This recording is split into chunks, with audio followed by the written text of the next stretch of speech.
Good morning and welcome to AGORACOM News TV. It's Tuesday, August the 6th, 2013. On today's news, I'm starting it a couple hours into the market trading. It's around 8:30 p.m. or a.m. Pacific Standard Time. I've been going through a bunch of news releases today. I think I got about 6 companies to talk about. As you know, this show is designed to what I do is go through a bunch of news releases on a daily basis, try to pick out the best of those and try to help our audience find good companies to do their research on and hopefully find your next winner. So this morning I'm going to start with, let me just get it up here. The first company I'm going to talk about is a company called Edgewater Exploration. The headline from their news was Edgewater increases measured and indicated gold resources by 203% to over 1 million ounces at their Corvus Gold project in Spain. They mentioned that they substantially increased their NI 43101 measured and indicated resources at the Corvus Gold project situated in Galicia, Spain. The inclusion of recent infill drilling completed is in an updated geological model has increased the open pit constrained gold ounces in the Corvus resource by 203% to 1 million ounces, 1.027 million ounces of measured and indicated gold resources, which comparing over their previous measured and indicated. There's quite a lengthy quote from George Salamis, who is the president and CEO, and he quoted, and he stated, and I quote, over the past 2 years, our infill drilling program at Corvus has confirmed and successfully converted a significant amount of inferred resources to the measured and indicated categories, exceeding the resource target in our 2011 preliminary economic assessment. This updated resource estimate demonstrates a few key highlights. 1, all measured and indicated and inferred resources reported in this updated resource are open pit constrained.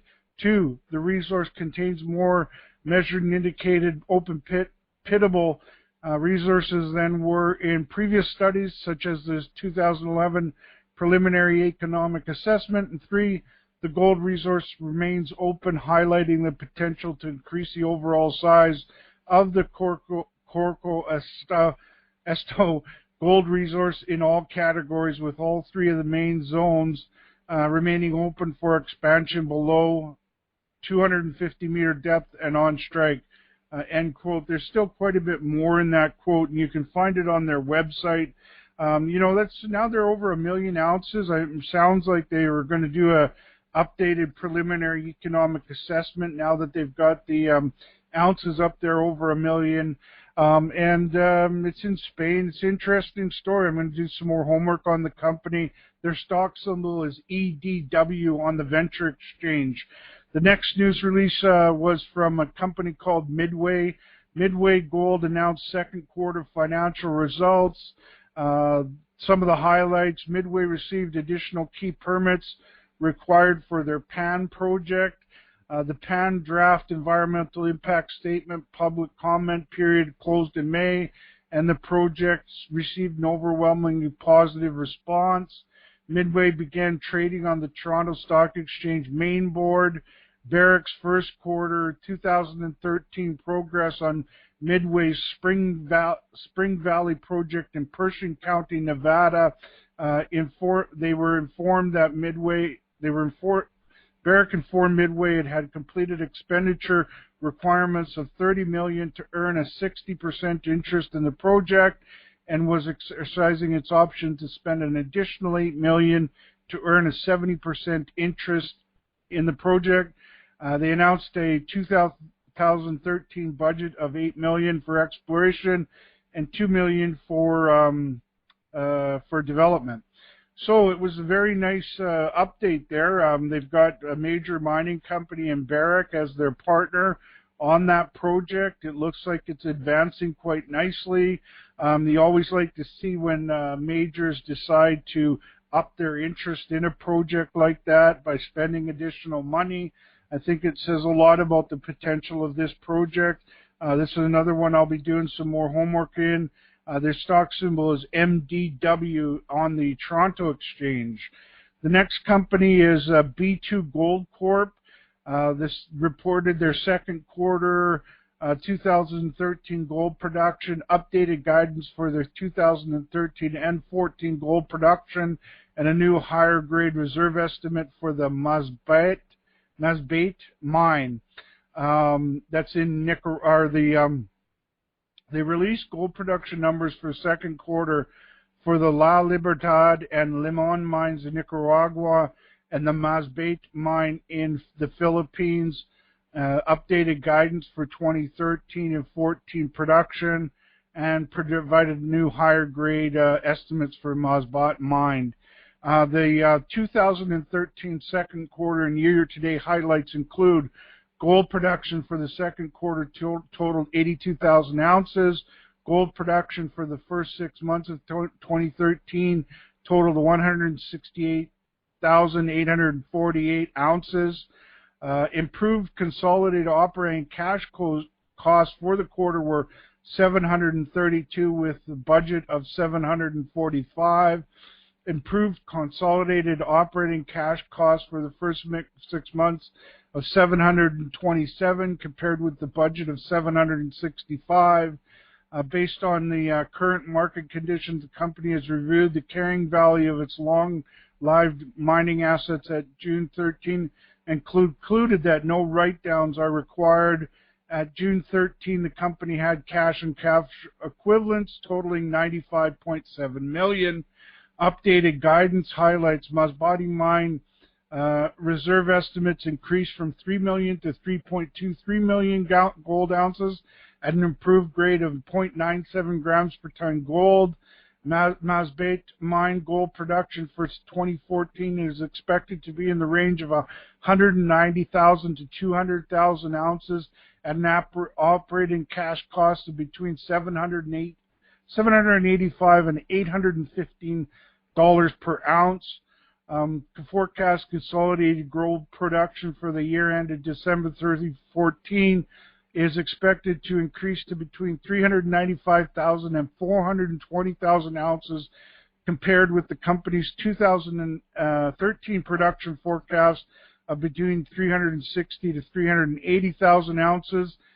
Forecast consolidated operating cash costs for the second half of 2013 are in the reduced range of $630 to $660 per ounce, a significant improvement over previous guidance of $685 to $730 per ounce. Forecast consolidated average operating cash costs for the year ended December 31st are expected to be in the range of 680 to 705,000 ounces of gold. So, you know, this is a company with over a little over $1.5 billion market cap. They've got good people involved with this company, really aggressive management. The production, they're, you know, getting up to a couple 100,000 ounces, close to 500,000 ounces of gold production for their consolidated number. And they've got low-cost production, so it looks like the company is going to make some money there. Their stock symbol is BTO.T. That's another one I'll do some homework on. We've got 3 more companies to go through. I'm going to kind of go through these fairly quickly. One of them is UR Energy, begins production at their Lost Creek project. This project is in Wyoming. Started production on Friday, August the 2nd. There's quite a lengthy quote in the press release. They basically talk about you know, getting the project into production, all the work that they did to get it there. They invested over $95 million in acquisition, licensing, and developing of the Lost Creek project. 60 full-time workers. You know, some good information there to look at. Their stock symbol is URE. on the Toronto Exchange. They have a $150 million market cap. I'm bullish on uranium, so I'm going to do some homework on that one. Another company to talk about here is TruGold Mining. They released additional results from reverse circulation drilling at their KOA project in Burkina Faso, West Africa. Some of the highlight holes at 1.08 grams per ton gold over 50 meters. Included 2.21 grams per ton gold over 16 meters. They have a whole bunch more assay results there to talk about. There's a quote from Dwayne Melrose, who's the president and CEO, and he stated, and I quote, "These assays demonstrate excellent continuity of gold mineralization in North KOA and support TruGold's objective to discover additional near-surface gold mineralization at the Karma project. We're extremely encouraged by the results received to date at North KOA and have approved a 9,000-meter infill RC and core drilling program for September 2013, end quote. So they're cranking things up quite a bit there based on the encouraging results that they've got so far from their drilling. That's an interesting one. They've got a fair amount of stock out, 264 million shares out. They're trading at around 27 cents, so they've got over a $50 million market value. We're going to keep an eye on that one. The stock symbol is TGM on the venture. There was also news out from Corvus Gold on their North Bullfrog project in Nevada. They had some very good results out, including one hole hit 8.3 meters of 10.72 grams per ton gold. Included in there was 0.90 meters at 32 grams per ton gold, 1.17 meters at just over 50 grams per ton gold, a 31-meter intersection of 3.77 grams per ton gold. Included in there was a 13-meter intersection of 7.23 grams per ton gold. So they're getting some very good numbers. Now, I looked at the whole table. In that table, they had a fair amount of low-grade results, but then they had these higher-grade ones. So I'm going to try and do some investigating into the various different drill results that they've got off this Yellow Jacket target on their North Bullfrog project down there in Nevada. Jeff Pontius is the CEO. Jeff has found a lot of gold in his career, knows what he's doing. Their stock symbol is KOR, and I believe they trade on the venture, but you might want to check that one. They could also be trading on the Toronto Stock Exchange. And the final company today is Diamcor. Diamcor completed their main power line and recovers additional specials at their Crone and Dorada diamond project. They mentioned that they completed their mine power supply line. Obviously, that's important for mining operations.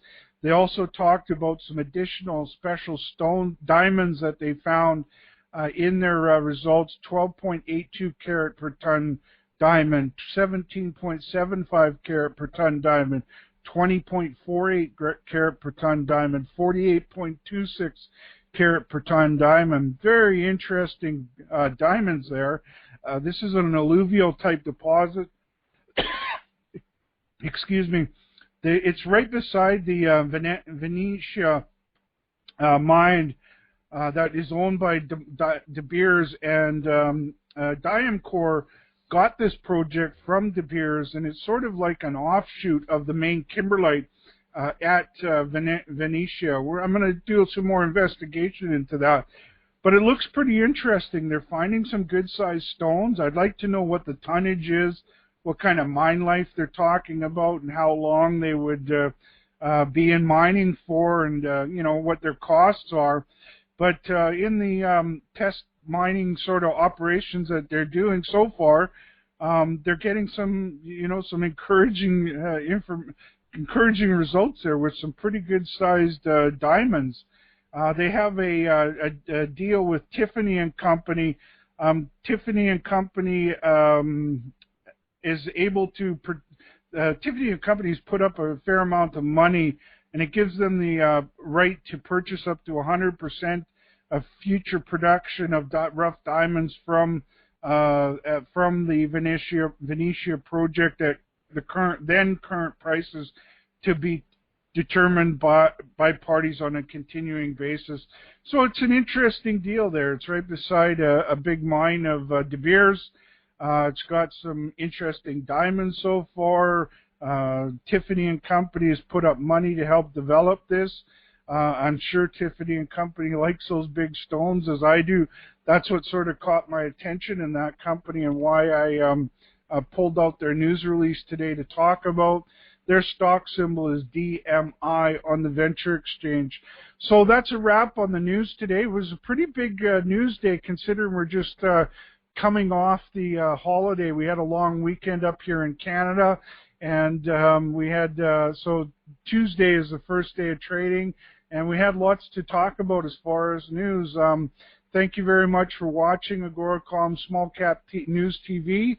I'm Alan Barry Labucan. I'm the Chief Market Commentator here at agoracom.com. And, you know, as I said earlier, the goal of this show is I go through a lot of news releases on a daily basis, try to find ones that the news stands out to me so I can do some more homework. And I think that there's a good group of companies in there for you to do your homework on and hopefully find some winners out of there. On that note, I'm Alan, or as I said, before closing, always got to state that it's important for you to do your own homework and speak with your financial advisors before making any investment decision. On that note, have a great day, and we'll talk to you soon.